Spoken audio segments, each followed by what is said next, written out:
Hello, my name is Michael O'Keefe, aka The Movie Wist. If you enjoy this interview and want to hear more top-notch film industry conversations, please press the thumbs up, subscribe to this channel, and hit the bell to stay in the know.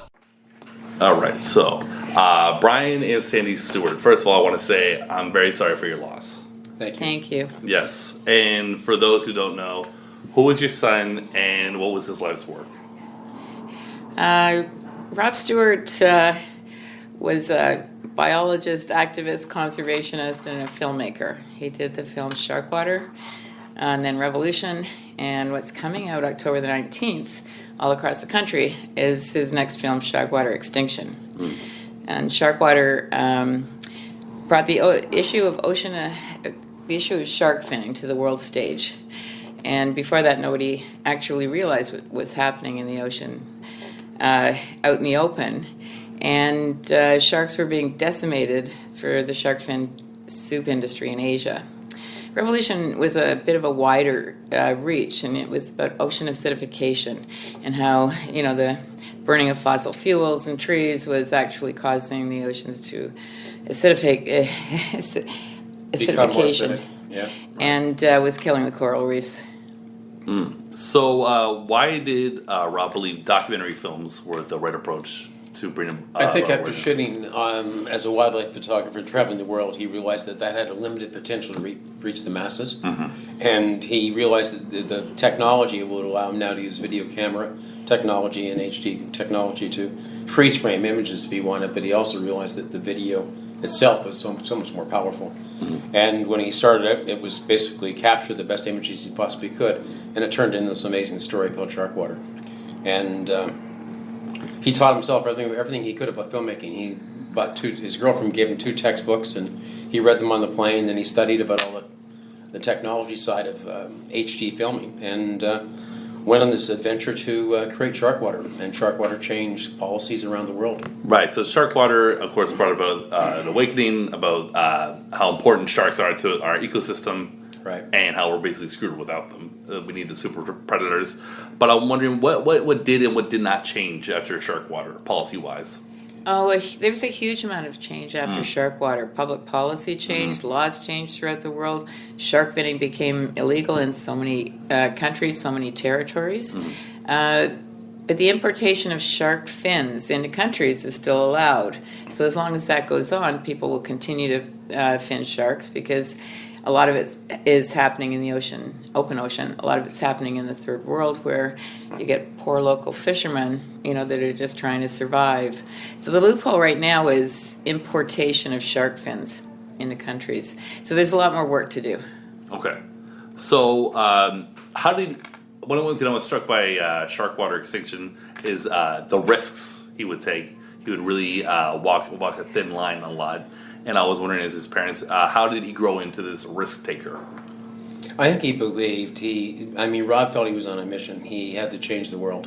And he felt an obligation to mankind that he would somehow educate them so they would make those better choices. He felt the humanity in mankind would be felt once they saw the information and realized what was going on. So he believed whatever he had to do to get that across is what he planned to do. So when you look at his notes and his mind maps and all the detail he put behind every one of his shoots, he set out in very specific fashion to go for specific information on every shoot he went on around the world. And things always happen, because in documentary filmmaking that's normal. As you're trying to shoot something, but sharks, for example, don't come when they're called. So you go and you try to capture what you can, and you hope the timing's right, and you hope the water conditions right, and so on. But it was really about the behind-the-scenes underground illegal pirate fishing that goes on outside territorial waters, which is one of the biggest problem we're facing right now. Is the open ocean is the Wild West.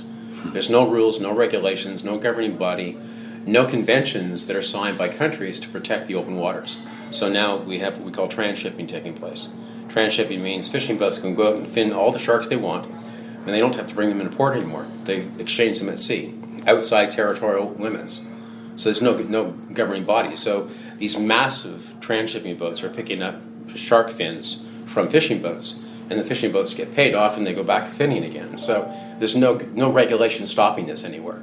Yeah. And it's only when fishermen bring in fins to port that someone might notice they could be endangered species, they might be illegal fins, And that's when you hear it once in a while in the media get caught. But what goes on behind the scenes is 99% of it. Yeah.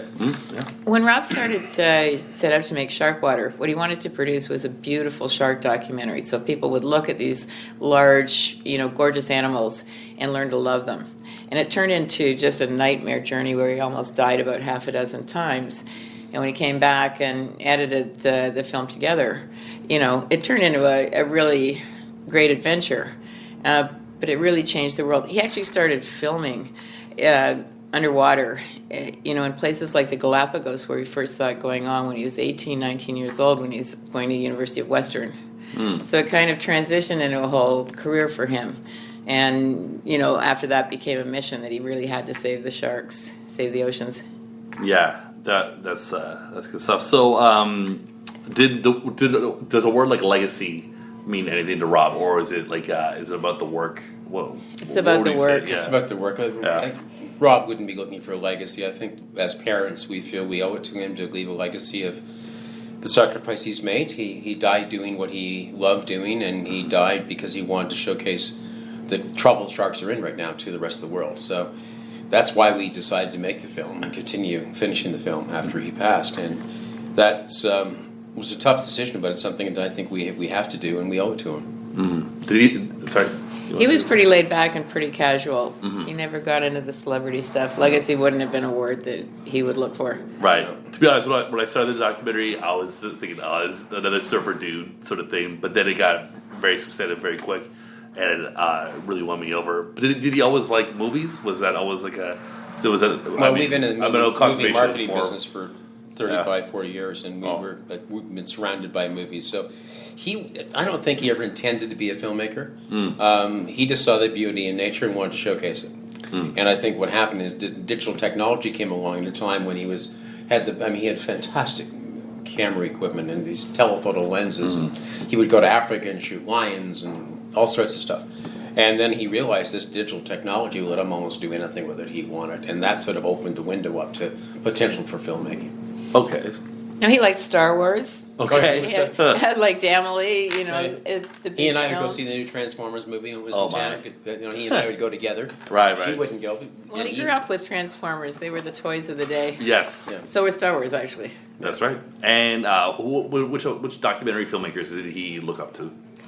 Well, I mean, there's a few. I think Jennifer Bechwal with Watermarked, and I think was one that he thought was really visually stunning. And I think that's one of the filmmakers he looked up to. But Rob's style of documentary filmmaking is unlike anybody else's. He didn't believe in talking heads. He didn't believe in having someone sit across a camera and pontificate about things, which is what a lot of documentary filmmakers do.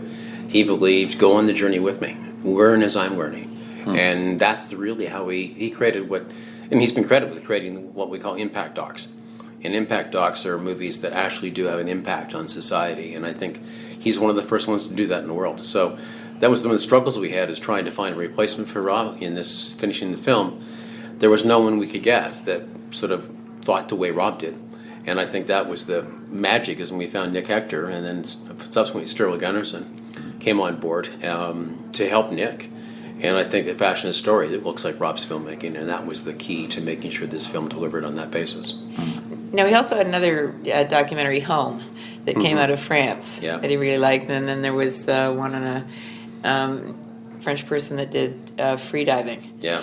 But Brian's right. He didn't actually like those talking head documentaries.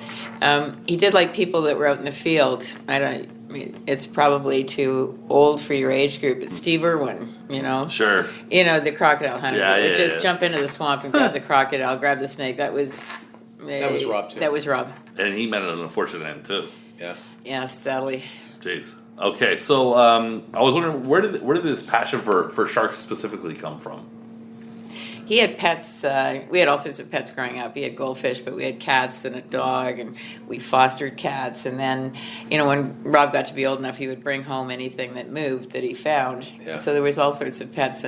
But we took holidays down south, during March break and after Christmas time in Canada, and, often with reefs and stuff. And he was swimming really early and snorkeling everywhere. Yeah, he was a fish from the age of about 2.5 or 3. He was constantly in the water. Every time he landed on an island somewhere, within 5 minutes, he was down at the beach in the water. Within 10 minutes, he's coming back with a crab in one hand Oh. and a fish in the other hand, saying, "Look what I got." And he was only 3 or 4 years old.